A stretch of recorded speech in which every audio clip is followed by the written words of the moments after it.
ಏನಪ್ಪ ಅಂದ್ರೆ ಅದನ್ನು ಕೂಡ ನಾವು ಬಿಟ್ಟು ನೀರು ಯಾವುದೇ ರೀತಿ ಕಂಡೀಷನ್ ಬಿಡಲ್ಲ ಅಂತ ಇದೇ ರೀತಿ ಅನೇಕ ಕಠಿಣವಾದಂತಹ ಕಂಡೀಷನ್ ಹಾಕಿ ಪಾಕಿಸ್ತಾನಕ್ಕೆ ಇವತ್ತು ಸಭೆ ಕೂಡ ನಡೀತಾ ಇದೆ. ಎರಡು ಕೂಡ ಏನಾಗ್ಬೇಕಂದ್ರೆ ಇಲ್ಲ, ಇವತ್ತೇನು ಪ್ರಧಾನಮಂತ್ರಿ ಮೋದಿಯವರು ಏನು ಈ ಷರತ್ತುಗಳನ್ನು ಹಾಕ್ಯಾರ, ಇದು ಭಾರತದ ಹಿತದೃಷ್ಟಿಯಿಂದ ಮತ್ತು ಶಾಶ್ವತವಾಗಿ ಪಾಕಿಸ್ತಾನದ ಭಯೋತ್ಪಾದನೆ ತಡೆಯೋ ದೃಷ್ಟಿಯಿಂದ ಇವ್ರು ಏನು ನಿರ್ಣಯ ತೊಗೊಂಡಾರೋ ಇದನ್ನು ನಾನು ಸ್ವಾಗತ ಮಾಡ್ತೇನೆ. ಯಾಕಂದ್ರೆ ಪ್ರಧಾನಮಂತ್ರಿಗಳು ಇವತ್ತು ತೆಗೆದುಕೊಂಡಂಥ ನಿರ್ಣಯ ಏನು ಯುದ್ಧ ವಿರಾಮ ಅನ್ನೋಂಥದ್ದು ಏನು ಘೋಷಣೆ ಆದಾಗ ಭಾಳಷ್ಟು ದೇಶಭಕ್ತರಿಗೆ ನೋವಾಗಿತ್ತು. ಯಾವ ಕಾಲಕ್ಕೂ ನೆಹರು ಮಾಡಿದ ಗಾಂಧಿ ಮಾಡಿದ ತಪ್ಪನ್ನು ನರೇಂದ್ರ ಮೋದಿಯವರು ಮಾಡಬಾರ್ದು ಅನ್ನೋದೇ ಈ ದೇಶದ ಜನರ ಭಾವನೆ. ಅಟಲ್ ಬಿಹಾರಿ ವಾಜಪೇಯಿ ಅವರು ಸಹ ಪಕ್ಕದ ರಾಷ್ಟ್ರಗಳ ಜೊತೆಗೆ ಒಳ್ಳೆಯ ಸಂಬಂಧ ಇರಬೇಕಂತೇಳಿ ಬಯಸಿದ್ರು. ಆದರೆ ಚೀನಾ ಮತ್ತು ಪಾಕಿಸ್ತಾನ ವಿಶ್ವಾಸಕ್ಕೆ ಅರ್ಹರಿಲ್ಲ.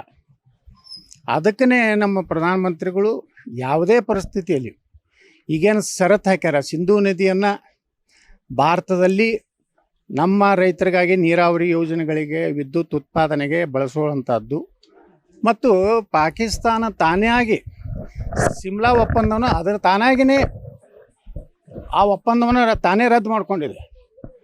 ಸಿಮ್ಲಾ ಒಪ್ಪಂದದ ಪ್ರಕಾರ ಭಾಳ ದೊಡ್ಡ ಅನ್ಯಾಯ ಭಾರತಕ್ಕಾಗಿತ್ತು. ಯಾಕಂದ್ರೆ ಲಾಹೋರದವರೆಗೆ ನಮ್ಮ ಸೈನ್ಯ ಪಾಕಿಸ್ತಾನದ ಪ್ರದೇಶವನ್ನು ದಾಟಿ ಹೋಗಿತ್ತು. ಆವಾಗನೇ ಶ್ರೀಮತಿ ಇಂದಿರಾ ಗಾಂಧಿಯವರು ಗಟ್ಟಿ ನಿರ್ಣಯ ತೊಗೊಂಡಿದ್ರೆ ಲಾಹೋರ್ ಇವತ್ತು ಭಾರತದ ಒಂದು ಜಿಲ್ಲಾ ಕೇಂದ್ರ ಆಗಿರ್ತಿತ್ತು. ಇದನ್ನು ತಪ್ಪು ಶ್ರೀಮತಿ ಇಂದಿರಾ ಗಾಂಧಿಯವರು ಮಾಡಿದ್ದರ ಫಲ ಏನು ಜುಲ್ಫಿಕರ್ ಅಲಿ ಭುಟ್ಟೋ ಜೊತೆಗೆ ಏನು ಯಾವ ಇದನ್ನು ಸಂಬಂಧಿತ ಗೊತ್ತಿಲ್ಲ, ಈ ಒಂದು ಒಪ್ಪಂದವನ್ನು ನಾವು ಗೆದ್ದ ಮ್ಯಾಗೂ ಸಹ ಸಿಮ್ಲಾ ಒಪ್ಪಂದದಲ್ಲಿ ಬಿಟ್ಟು ಕೊಡುವಂಥ ಕೆಟ್ಟ ಪರಿಸ್ಥಿತಿ ಇವತ್ತು ಶ್ರೀಮತಿ ಇಂದಿರಾ ಗಾಂಧಿಯವ್ರಿಗೆ ಏನು ಬತ್ತು ಅನ್ನೋವಂಥದ್ದು ಈ ದೇಶದ ಜನ ಚಿಂತನೆ ಮಾಡುವಂಥದ್ದು. ಇವತ್ತು ಹೇಳ್ತಾರೆ, ಕಾಂಗ್ರೆಸ್ನವರು ಟ್ವೀಟ್ ಮಾಡ್ತಾರೆ, ಯುದ್ಧ ಪ್ರಾರಂಭ ಆದ್ಕೊಳ್ಳೇ ಗಾಂಧಿ ಶಾಂತಿಯ ಮಂತ್ರ ಹೇಳ್ತಾರೆ. ಮೊನ್ನೆ ಏನು ಉಭಯ ರಾಷ್ಟ್ರಗಳು ಯುದ್ಧ ಕದನ ವಿರಾಮ ಇದನ್ನು ಘೋಷಣೆ ಮಾಡಿಕೊಳ್ಳೇ ಇಂದಿರಾ ಗಾಂಧಿ ನೆನಪು ಮಾಡ್ತಾರೆ. ಅಂದ್ರೆ ಅರ್ಥ ಏನು? ಇಂದಿರಾ ಗಾಂಧಿ ಮಾಡಿದ್ದು ಭಾಳ ದೊಡ್ಡ ತಪ್ಪಿದೆ. ಅವರವರಿಗೆ ಗೆದ್ದಂತ ಬಿಟ್ಟು ಕೊಟ್ಟಿದ್ದೇ ದೊಡ್ಡ ತಪ್ಪು. ಯಾಕಂದ್ರೆ ಸುಮಾರು 1 ಲಕ್ಷಕ್ಕಿಂತ ಹೆಚ್ಚು ಪಾಕಿಸ್ತಾನಿ ಸೈನಿಕರು ಸರೆಂಡರ್ ಆಗಿ ಭಾರತೀಯ ಸೈನ್ಯದ ದಂಡಾಧಿಕಾರಿ ಕಾಲು ಮುಗಿದು ಸಹಿ ಮಾಡಿ ಹೋಗಿದ್ರು. ಅಂಥದ್ದು ನಾವು ಬಿಟ್ಟು ಕೊಟ್ಟಿವಿ. ಈಗಲಾದರೂ ಪ್ರಧಾನಮಂತ್ರಿಗಳು ಈ ಗಟ್ಟಿ ನಿರ್ಣಯ ತೊಗೊಂಡಿದ್ದರಿಂದ ಪ್ರಧಾನಮಂತ್ರಿಗಳ ಬಗ್ಗೆ ವಿಶ್ವಾಸಾರ್ಹತೆ ನಮ್ಮ ದೇಶದಲ್ಲಿ ಹೆಚ್ಚಾಗಿದೆ. ಅಂಜಬಾರ್ದಿನ ಮೇಲೆ ಏನಾಗ್ತದೆ, ಅಣುಬಾಂಬ್ ನಮ್ಮಲ್ಲಿಲ್ಲ. ನಾವೇನು ದೀಪಾವಳಿ ಪಟಾಕ್ಷಿಗೆ ಇಟ್ಟಿವಿ ಅವತ್ರನ್ನ.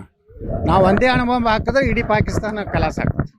ಏನೇ ನಮ್ಮ ಉತ್ತರ ಪ್ರದೇಶ ಮುಖ್ಯಮಂತ್ರಿಗಳು ಹೇಳ್ಯಾರ, ಬ್ರಹ್ಮೋಸ್ಮ ಎಷ್ಟು ಶಕ್ತಿಶಾಲಿ ಇದೆ ಅಂದರೆ ಒಂದು ಅಸ್ತ್ರ ಉಪಯೋಗ ಮಾಡಿಬಿಟ್ರೆ ಪಾಕಿಸ್ತಾನ ಪೂರ್ಣಿ ಇವತ್ತು ಶಾಪ್ ಆಗಿ ಹೋಗ್ತದೆ. ಅದಕ್ಕೆ ನಾನು ಹೇಳ್ತಾ ಇದ್ದೀನಿ, ಭಾಳ ಕರಾರುವಕ್ಕಾಗಿ ನಮ್ಮ ಭಾರತೀಯ ಸೈನ್ಯ ಸುದರ್ಶನ್ 400 ಉಪಯೋಗ ಮಾಡಿ ಭಯೋತ್ಪಾದಕರ ತಾಣ ಅಕ್ಯುರೇಟಾಗಿ ಹಿಡಿದು ಇವತ್ತು ಹೊಡೆದಾರೆ. ಒಂದೇ ಸಿವಿಲ್ ಏನು ಜನ ಏನಿದಾರಲ್ಲ ನಾಗರಿಕರ ಮೇಲೆ ಈ ಒಂದು ಅಸ್ತ್ರ ಉಪಯೋಗ ಆಗಿಲ್ಲ. ಇದರ ಅರ್ಥ ಭಾರತ, ಅಮೇರಿಕಾ, ರಷ್ಯಾ ಅಷ್ಟೇ ಭಾಳ ಬಲಾಢ್ಯ ಅದಾವ ಜಗತ್ತಿನಾಗ ಅನ್ನೋಂಥದ್ದನ್ನು ಸುಳ್ಳು ಮಾಡ್ಯಾವು. ಇವತ್ತು ಭಾರತದ ಸೈನ್ಯದ ಶಕ್ತಿ, ನಮ್ಮಲ್ಲಿರುವಂಥ ಉಪಕರಣಗಳು ಕರಾರುವಾಕ್ಕಾಗಿರೋದ್ರಿಂದ ಪಾಕಿಸ್ತಾನ ಇವತ್ತು ತುಂಬ ಭಯದಿಂದ ಅಮೇರಿಕಾದವ್ರ ಕಾಲು ಹಿಡಿದು ವಿಶ್ವಸಂಸ್ಥೆ ಕಾಲು ಹಿಡಿದು ಮಾಡ್ಲಾಕ್ತಾರೆ. ಇಲ್ಲಕಂದ್ರೆ ಇವ್ರು ಎಂದೂ ವಿಶ್ವಾಸಕಾರರಲ್ಲ. ಅದಕ್ಕೆ ನಾನು ಹೇಳ್ತಾ ಇದ್ದೀನಿ, ಪ್ರಧಾನಮಂತ್ರಿಗಳು ಇದೇ ಗಟ್ಟಿ ಇರಬೇಕು. ಇದನ್ನು ಗಟ್ಟಿದ್ದರೆ ಮಾತ್ರ ಪ್ರಧಾನಮಂತ್ರಿಗಳ ಮೇಲೆ ವಿಶ್ವಾಸ ಉಳಿತದೆ.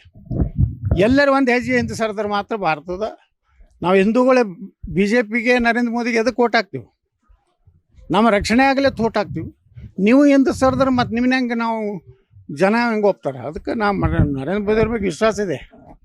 ಅವ್ರು ಯಾವ ಕಾಲಕ್ಕೂ ಕಾಂಪ್ರಮೈಸ್, ಯಾಕಂದ್ರೆ 500 ವರ್ಷದ ಅಯೋಧ್ಯೆ ಸಮಸ್ಯೆ ಬಗೆಹರಿಸ್ಯಾರ. ಇದೆಲ್ಲ ಕೂಡಿ 75 ವರ್ಷದ ರೀ. ಇವ್ರು ಮನಸ್ಸು ಮಾಡಿದ್ರೆ ಮೋದಿಯವರು ಇದನ್ನು ಮುಗಿಸ್ತಾರೆ. ನನಗೆ ವಿಶ್ವಾಸ ಇದೆ. ಮೋದಿಯವ್ರ ಮೇಲೆ ಈ ದೇಶದ ಜನ ವಿಶ್ವಾಸ ಇಟ್ಟಾರೆ. ಇನ್ನೊಮ್ಮೆ ವಿಶ್ವಾಸ ಪಡಿಬೇಕಾಗಿದ್ರು ಲೋಕಸಭೆ ವಿಸರ್ಜನೆ ಮಾಡಿರಿ ಹೋಗ್ರಿ. ಈಗ 500 ಸೀಟು ಮೋದಿ ಕೊಳ್ಳಕ್ಕೆ ಜನ ರೆಡಿ ಹಾಕುತ್ತಾರೆ. ಇಂಥ ಈ ಮಿಲಿಜುಲಿ ಸರ್ಕಾರ ಬೇಡ. ನೀವು ಮನಸ್ಸಿನಾಗಿತ್ತಂದ್ರೆ ವಿಸರ್ಜನೆ ಮಾಡಿರಿ. ದೇಶದ ಜನ 500 ಕೊಡ್ತಾರೆ. ಅವಾಗ ಏನು ಕಾಮನ್ ಸಿವಿಲ್ ಕೊಟ್ಟು ತೊಗೊಂಡು ಒಂದು ದೇಶದಲ್ಲಿ ಒಂದೇ ಕಾನೂನು, ಮುಸ್ಲಿಮರಿಗೆ ಬೇರೆ, ಹಿಂದೂಗಳಿಗೆ ಬೇರೆ. ಇದನ್ನೆಲ್ಲ ತೆಗೆದು ಹಾಕ್ಬೇಕಾದ್ರೆ 400 ಸೀಟ್ ಬೇಕು.